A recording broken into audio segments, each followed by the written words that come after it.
Amen. God bless you sa ating beloved co-preacher at Brother Benedict.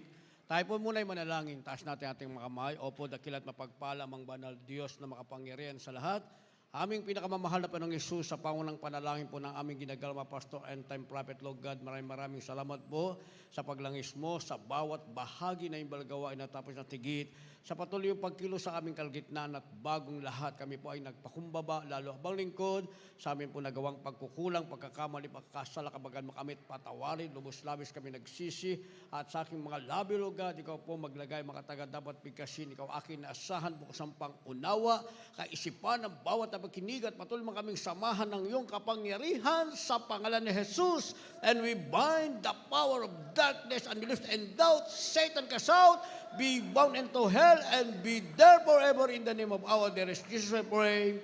Amen and amen. Everybody say, praise the Lord. Una tigit sa lahat, ang pinakamataas na pagpurit, pasalamat, kalwalhatian at kadakilaan ay tangi lamang sa ating Diyos na buhay at makapangyarihan, walang iba, sa ating pinakamamahal na Panginoong Jesucristo. Ako po'y nagpabuot ng dobling paggalang sa ating pong beloved Honorable Evangelist Will de Almeida, the end-time prophet of our loving God, and to the whole Almeida family, at patuloy po ang ating pag-alala kailanman. Hindi natin malilimutan ang mga turo at aral na iniwan ng ating beloved na Pastor, our beloved Mama Dear, at magandang hapon sa inyo lahat, sa lahat ng ating pinagpaalang mga baguhan, at sa lahat po ng ating mga viewers sa ating pong live webcast. Ang ating tatalakayin sa araw na ito, pamagatan nating Signs of the End and Fulfillment of Circumstances. Nakalagay po dyan sa ating monitor, Signs of the End and the Fulfillment of Circumstances. Sa Tagalog, mga hudyat ng katapusan at katuparan ng mga pangyayari. Yan ang ating tatalakayin. Basahin po natin ang ating teksto sa ating mga beloved Bible readers.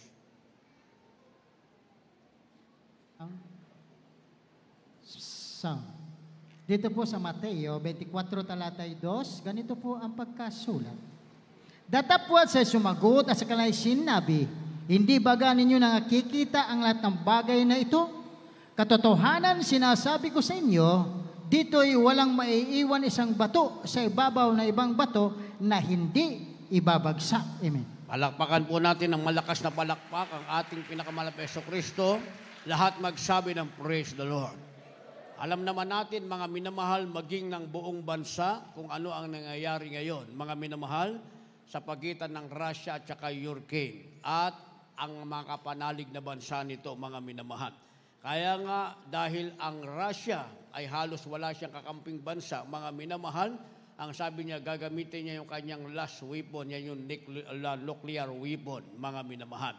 At kung ating maaalala, yan ang ipinangangaral ng ating beloved Evangelist Will de Almeida, the end-time prophet of our loving God. Ayon sa gusto natin, yan po ang mangyayari, mga minamahal, dahil sabi ng ating tatalakayin, yan ang tinatawag na sign of the end.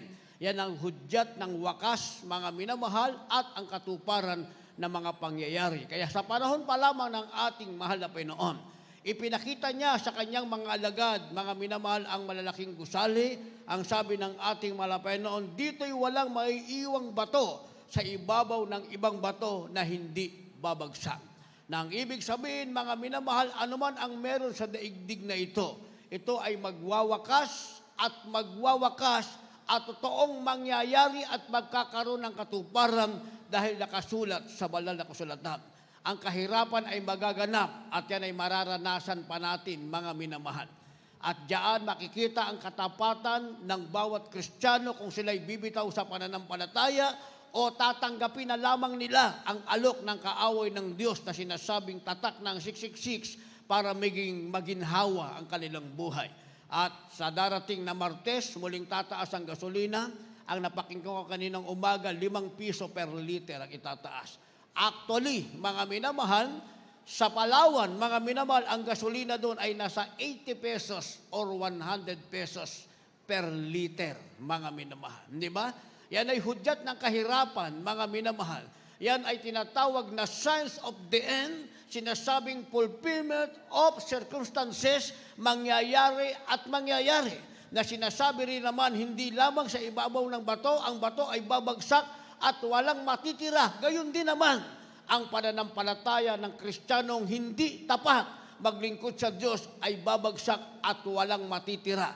Dahil sinasabi ng banal na kasulatan, mga minamahal, ayaw sa gusto ng tao, ayaw sa gusto ng Kristiyano, mga minamahal, sa huling panahon ay merong tatalikod sa pananampalataya. Kaya nga, ang meron tayo ngayon, mga minamahal, ang meron tayo ngayon, una't higit sa lahat, ang kalayaang papurihan ng mahal na Panginoon, madama natin ang matamis at banal na presensya ng ating pinakamamahal na Panginoong Jesucristo. Yan ang kayamanang pangahawakan natin na kailanman ay hindi mawawala kung tayo mananatiling naglilingkod sa ating pinakamamahal na Jesucristo.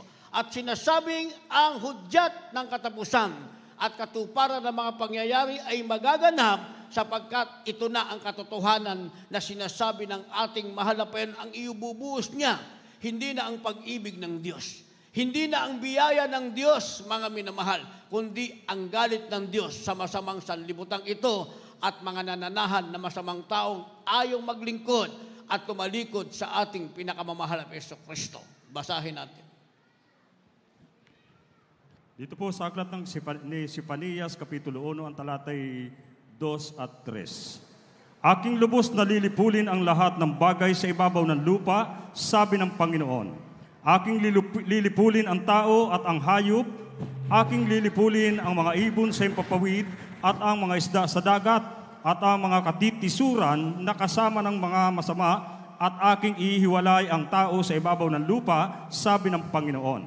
Ito po sa aklat ng Lucas, Kapitulo 21, ang talatay 28. Datapwat kung magpasimulang mangyari ang mga bagay na ito, ay magsitingin kayo at itaas ninyo ang inyong ulo, ang mga ulo, sapagkat malapit na ang pagkatubos ninyo.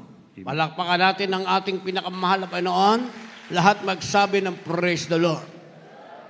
Ngayon, ang mga talatang ito ay nagkakaroon ng katuparan at magkakaroon ng katuparan sapagkat tayo po ay nasa huling panahon na, mga minamahal. Ang taming magagawa ng Kristiyano kung nasa kanya pa ang panahon, mapaglingkuran ng tapat at mainit ang ating mahal na Panginoon. Ito lang ang ating magagawa.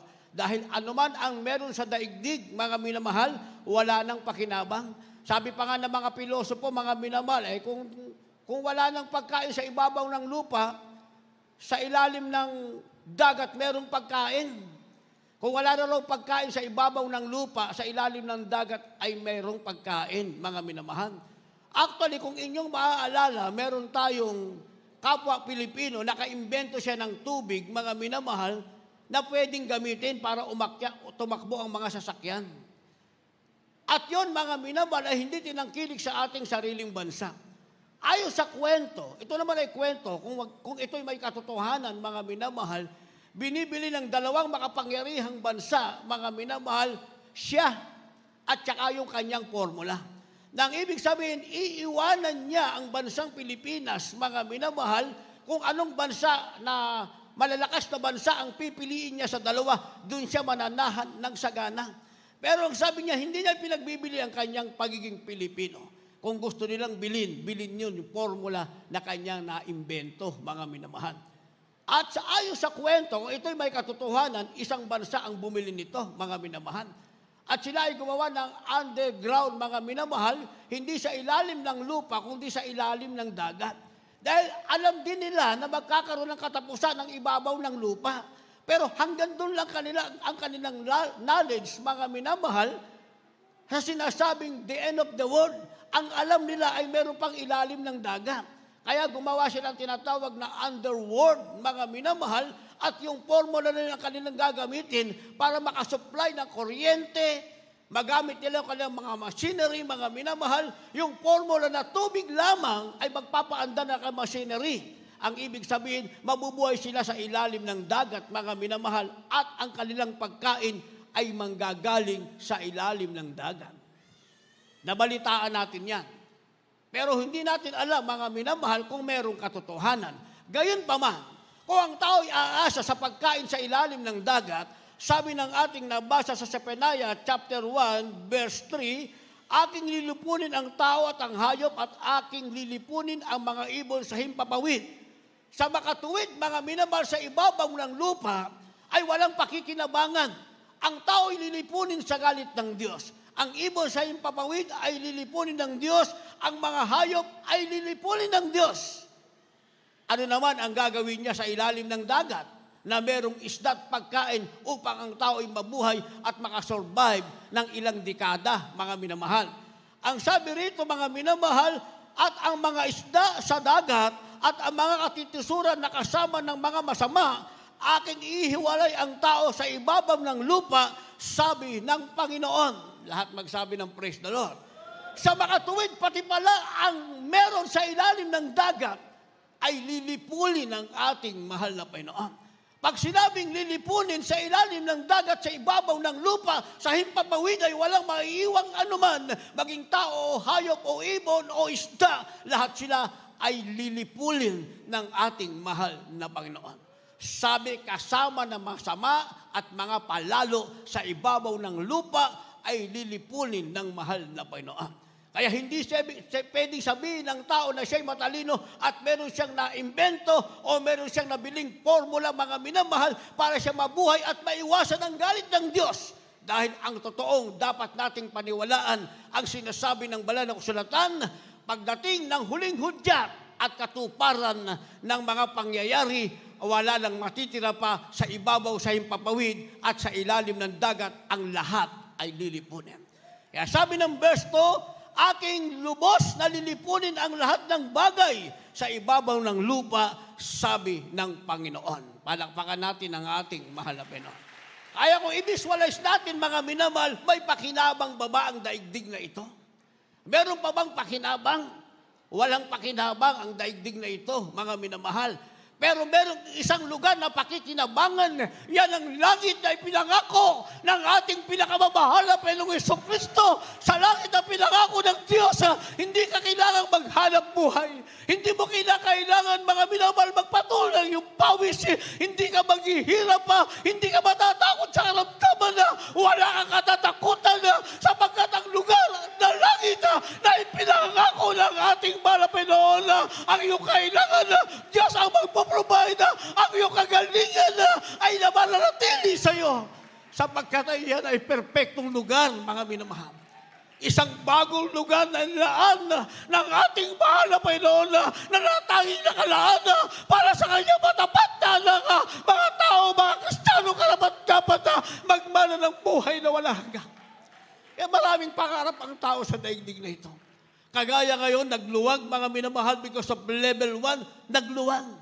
Pumunta ka sa UAE, wala kang vaccine, pwede ka makapunta, mga minamahal. Igirab ito ng marami nating kababayan, mga minamahal. Pero hindi nila alam, meron silang isang bagay na dapat igram. Ito ang dapat nating habulin at pangahawakan. Unahin mo muna ang kaligtasan ng iyong kaluluwa bago ang kaligtasan ng iyong pangailangang pinansyal at ilalagay mo sa iyong tiyan, mga minamahal. Kaya sabi ni Apostol Pablo, pagdating ng panahon ay maraming iiyak. Iiyak sila, mga minamahal, hindi dahil sa Ebanghelyo ni Kristo, iiyak sila sapagkat ang iniwanang pa nilang Kristo ay ang tagapagligtas na magbibigay sa kanila ng katiyakan sa buhay na walang hanggan. Kaya maliwanag ang ating nabasa, mga minamahal. Sabi ng banal na kasulatan sa ating supporting verse, magsisimulang mangyari ang bagay na ito. Basahin natin ating supporting verse, Luke chapter 21, verse 28, tatapat kung magsimulang mangyari ang mga bagay na ito. Anong ating gaganapin, mga minamahal? Anong ating gagawin? Tayo ba ay kukuha pa ng passport o libre na pala sa ibang bansa? Punta muna tayo sa ibang bansa. Maghanap buhay muna tayo ron. Maganap ang mga bagay na ito. Meron pa tayong sariling pangarap, mga minamahal. Sabi ng banal na kasulatan, tatapat kung magsimulang mangyari ang mga bagay na ito, magsitingin kayo sa itaas, itaas ninyo ang inyong mga ulo, sapagkat malapit na ang pagkatubos sa inyo. Palakpakan natin ang ating mahal na Panginoon. Sa makatuwid, dalawang bagay pala ang mangyayari at magiging kalagayan ng tao. Ang taong nasa kasamaan at pagkapalalo para sa kanilang pagkapahamak sapagkat wala silang pinangahawakang pangako ng ating mahal na Panginoon.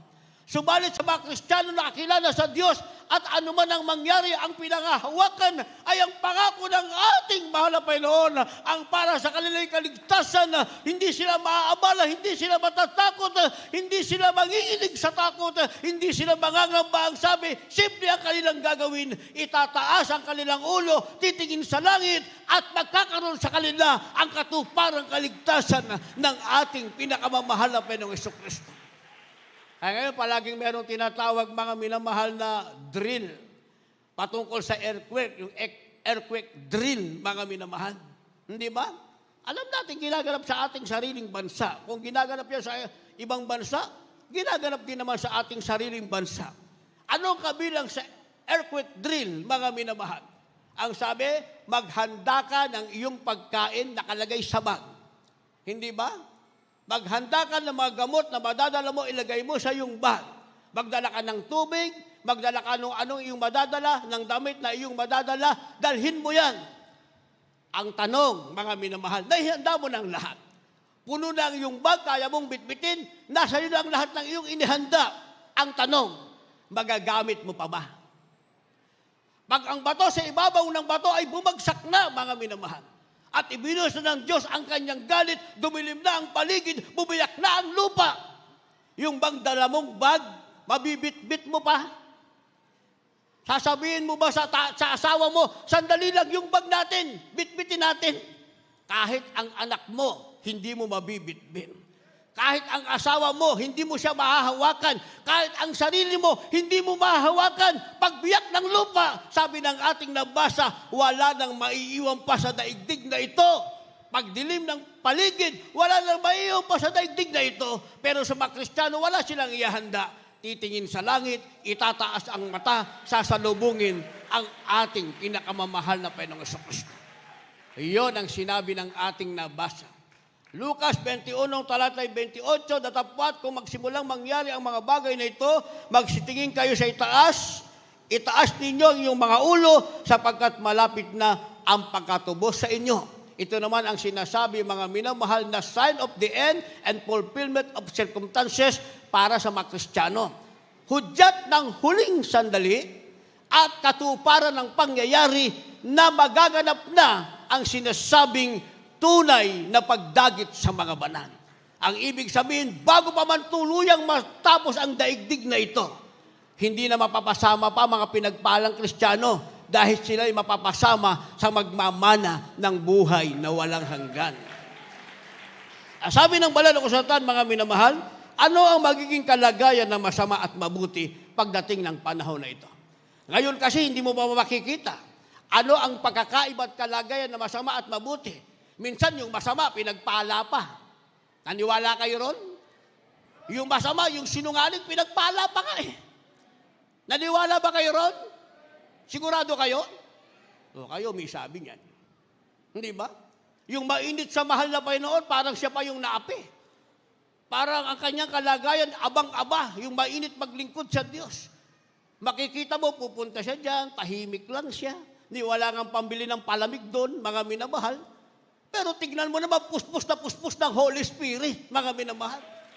Kasi wala siyang iniisip eh. Wala siyang iniisip. Iniisip niya lang kahit naglakad siya, baka hindi natin alam, baka naglakad lang yan para makarating dito, mga minamahal. Pero makita mo, simula pa lang, hanggang kanina, ang kanyang nadarama, hindi gutom, hindi pagod, hindi init, matamis at malan na presensya ng ating pinakamamahal na Panginoong Jesucristo. Wala kang makikitang reklamo, mga minamahal. Wala siyang pakailam sa nangyayari sa paligid. Ang alam niya, kailangan niya ang presensya ng ating pinakamamahal na Panginoon. Kaya ngayon, hindi mo alam sinong tagalangit, sinong tagalupa, para ang masama ay nagtagumpay sa matuwid, ang matuwid ay naapi. Pero sa panahong ito, ay makikita na natin kung ano ang pagkakaiba ng masama at mabuti. Ano ang kanilang pagkakaiba? Basa. Dito po sa mga awit, Kapitulo 1, ang bersikulo po ay 5 at 4. Kaya't ang masama ay hindi tatayo sa paghatol, ni ang makasalanan man sa kapasanan ng mga matuwid. 4. Ang masama ay hindi gayon, kundi parang ipa na itinataboy ng hangin. Amen. Supporting verse natin. Psalms 25 verse 9. Sa mga awit, 95 talatay 9, ganito rin pang pagkasulat. Ang maamo ay papatnubayan niya sa kahatulan at ituturo niya sa maamo ang daan niya. Amen. Palakpakan natin ang ating pinakamamahal na Panginoon. Ito ang pagkakaiba. Ang masama, sabi ng Psalms chapter 1, verse 5 and 4. Verse 5, kaya't ang masama ay hindi tatayo sa paghatol dahil ang masama ay dati nang nahatulan. Kaya hindi na siya hahatulan, mga minamahal. Dahil nasa paghatol na siya, parusa na ng Diyos ang nasa kanya. Samantalang pagtayo ng matuwid ang nasa kanya ay reward, gantimpala ng ating pinakamamahal na Jesucristo. Kaya sabi ng first phrase, kaya't ang masama ay hindi tayo sa paghatol, ni ang makasalanan man sa kapisanan ng mga matuwid. Sa makatuwid, magkahiwalay sila, mga minamahal. Yung kapisanan ng matuwid, mga minamahal, sinasabi ng banal na kasulatan, sila ang grupo ng mga tupang. Yung kapisanan ng masama na hindi tatayo, mga minamahal, sa paghatol, sila naman ang nasa kapisanan ng mga kambing. Magkahiwalay sila. Sabi ng verse 4, ang masama ay hindi gayon, kundi parang ipa na tinataboy ng hangin. Sa makatuwid, mga minamahal, itataboy lang sila sa harap ng ating mahal na Panginoon. Yon ang kalagayan ng masama. Ano naman ang kalagayan ng matuwid? Sabi ng Psalms 25, verse 9, ayon sa ating nabasa, ang maamo ay papatnubayan niya sa kahatulan at ituturo niya sa maamo ang daan niya. Palakpakan natin ang ating mahal na Panginoon. Sa makatuwid, yung maamo, yung matuwid, mainit ng lingkod sa mahal na Panginoon, mga minamahal. Pagdating ng kahatulan, hindi pala siya hahatulan. Papatnubayan siya ng ating mahal na Panginoon upang bigyan siyang ganti sa mabuting bagay na ginawa niya sa ibabaw ng lupang ito. At ang sabi sa last phrase, ituturo niya sa maamo ang daan niya. Kaya ang maririnig ng maamo, mga minamahal, welcome to my word, sabi ng ating mahal na Panginoon, pumasok ka sa kahariang inihanda sa iyo mula nang itatag ang sanlibutan ito. Diyos mismo ang magsasabi niyan, mga minamahal. Samantalang sa masama ang sasabihin ng ating mahal na Jesucristo, depart from me, ye doers of iniquity. Ang papasukan nila ay hindi lugar ng kapayapaan, kapahingahan at kagalakan, kundi lugar ng tinatawag na kaparusahan. Iyon ang maliwanag na pagkakaiba. Dahil sa idaigdig na ito, hindi mo malalaman. Minsan yung masama ang loob sa'yo, nakangiti, pero masama ang loob dyan. Naniwala kayo? Hindi ba? Minsan, amen lang ng amen yan. Pag sinabi ni Brother Louie, naniwala kayo, sabi, amen. Pero ang sama ng loob dyan, bakit? Tinatamaan sa preaching. Tama ba? O kayo, may sabi niyan. Binabalik ko lang sa inyo yung sinasabi niyo, mga minamahal. Dito sa daigdig, mahirap mong makita. Sino bang totoo ritong taga-langit at saka taga-impyerno? Mahirap. Pero pagdating ng tinatawag na huling hudyat at katuparan ng pangyayari, doon na natin makikita, mga minamahal, sino ba ang taga-langit? Sino ba ang taga-impyerno? Bakit? Dahil doon, hindi ka na pwedeng magsunungaling. Hindi mo na sabihin pwede sa mahal na Panginoon, nagbibiro lang ako, joke lang. Hindi mo na pwedeng sabihin yan. Ngayon, pa-joke-joke tayo, mga minamahal, pa-joke-joke. Hindi ba? Napagtripan lang natin bigyan ng sama ng loob, napagtripan lang natin, pagdating ng bagay na yan, trip mo na yan. Trip mo na, you have your own trip going to hell, and the righteousness, they have their own trip going to heaven. Magkaiba yung trip nila. Naintindihan niyo yon? Yung masama, ang punta nila ay doon sa lugar ng pagdurusa. Yung mabuti, mga minamahal, ang punta naman nila ay sa lugar ng ipinangakong langit ng mahal na Panginoon. Dahil sabi ng ating nabasa, ituturo ng Diyos sa kanila ang kaniyang daan. Palakpakan natin ang ating mahal na Panginoon. Kaya hindi sila maliligaw ng pupuntahan, mga minamahal. Paglabasa natin sa mga comics, sa mga kwento, bakit ka narito? Ito po ba ang langit? Ay hindi ka taga-langit, taga doon ka sa baba. Yung mga nasa baba, ito po ba ang langit? Ay, hindi ito langit, impyerno to. O, diyan ka talaga. Mababasa natin yan. Uso pa ang comics, mga minamahal. Bata pa ako, nababasa ko na yan eh. Pero sa banal na kasulatan, mga minamahal, walang inimbentong kwento. Lahat ng ating nababasa ay magkakaroon ng tiyak na katuparan. Lahat magsabi ng praise the Lord. Kaya anong mabuti sa atin, mga minamahal? Sa panahon ito pa lamang, nakikita natin ang pangyayari. Paulit-ulit na yan na ipangaral ng ating beloved Honorable Perez and the Lord. Paulit-ulit na, maging ang mga bersikulong ito, paulit-ulit nang naipangaral, mga minamahal, pero ang katotohanan sa nakikita natin ngayon, ito na ang tinatawag na katuparan. Kaya sabi ng banal na kasulatan, tayo ngayon ay tinuturuan na mag-ingat. Paano tayo mag-ingat? Basa, kindly. Dito po sa aklat ng Hoob, Kapitulo 36, ang talatay 18 at 21. Sapagkat may puot, mag-ingat ka, baka ikaw ay iligaw ng iyong kasiyahan. Di mailigaw ka man ng kalakhan ng katubusan. 21, ikaw ay mag-ingat, huwag mong lingunin ang kasamaan, sapagkat ito'y iyong pinili sa halip na ng kadalamhatian. Palakpakan natin ang ating pinakamamahal na Panginoon. Lahat magsabi ng praise the Lord. Ang sabi ng verse 18, may puot, mag-ingat ka, baka ikaw ay iligaw ng iyong kasiyahan. Kaya ang tao, mga minamahal, ang kasiyahan niya kasi nasa daigdig na ito. Tinatawag na worldly pleasure. Yun ang kasiyahan ng tao. Mga minamahal, isipin nyo, ito ang ating crowd.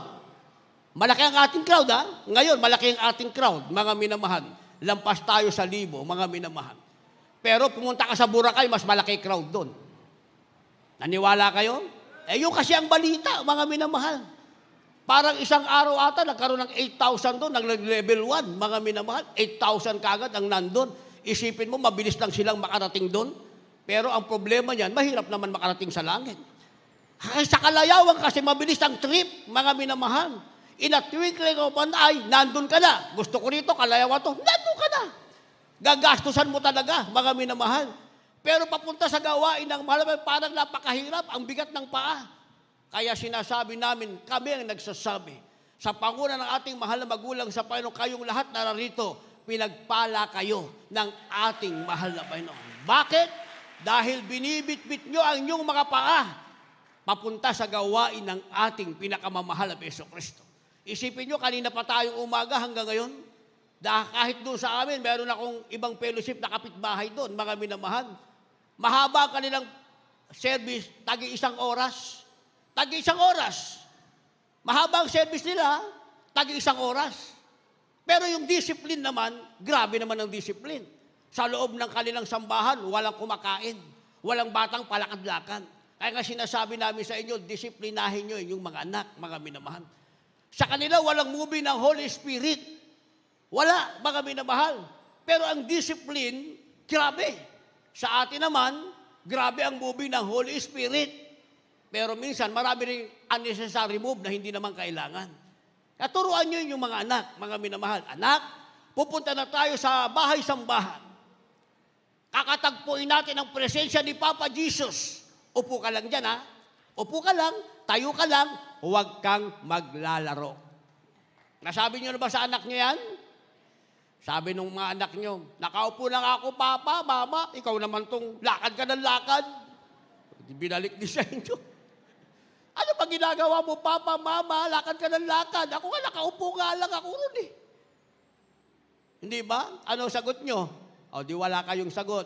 Sabihin nyo, naghahanap ako ng kakilala. Di ako rin, maghanap din ako ng kakilala kong bata. Magkukwentuhan din kami. O, hindi ba? Naintindihan natin yon. Kasi ang kasiyahan mabilis puntahan, mga minamahal. Kung tinatawag na worldly pleasure, you can be there anytime. In a twinkling of an eye, you can be there. Pero pagpunta sa langit, yan ang napakahirap. Kung hindi tayo mag-iingat. Pero pag nag-iingat tayo, mabilis pumunta sa langit, mga minamahal. In a twinkling of an eye, sabi ng banal na kasulatan, tumingin ka sa langit, itaas mo ang iyong ulo, malapit na ang iyong katubusan. Hindi ba? Mabilis lang pumunta sa langit kapag tayo naka-ready, mga minamahal. In a twinkling of an eye, nasa langit ka na. Sa isang kisap mata, nasa langit ka na. Pero that is not a pleasure, mga minamahal. Pag nasa langit ka na, ang tawag dyan, katuparan para sa iyong katapatan na pangako ng ating pinakamamahal na Yesu Kristo. Sabi ng ating nabasa, mag-ingat ka.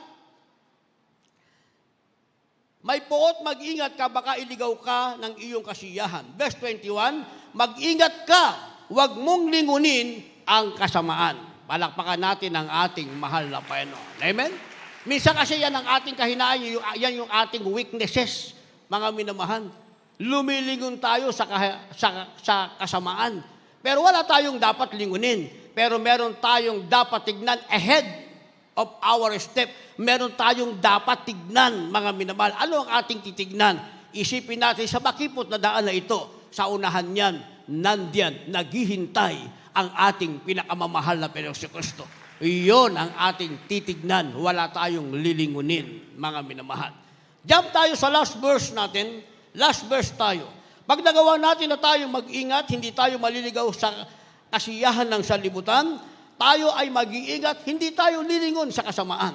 Ano man ang maganap sa daigdig na to, ang pangako ng Diyos sa atin sinasabing, in a twinkling of an eye, ikaw ay nasa piling na ng ating mahal na Panginoon, ikaw na nabubuhay. Last verse, maghanda ating magpaawit, mga manugtog. Dito po sa unang Matigat Tesalonica, 4 talatay 17, ganito po ang pagkasulat.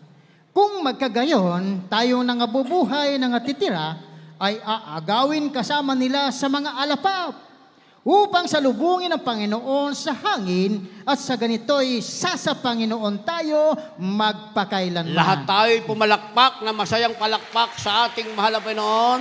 Lahat magsabi ng praise the Lord. Purihin ang mahal na Panginoon. Ito ang moment na ating hinihintay. Sabi, tayong nabubuhay pa ay aagawin ng mahal na Panginoon upang salubungin ng Panginoon sa alapaap at tayo'y mapapasa Panginoon magpakailanman. Mangyayari yan, in a twinkling of an eye. Yan ang lugar para sa atin. Hindi ang lugar ng pagdarusa, hindi ang daigdig nito. Ito ay temporary dwelling place para sa atin. Ang ating permanent place ay sa piling ng ating pinakamamahal na Yesu Kristo. Tayong lahat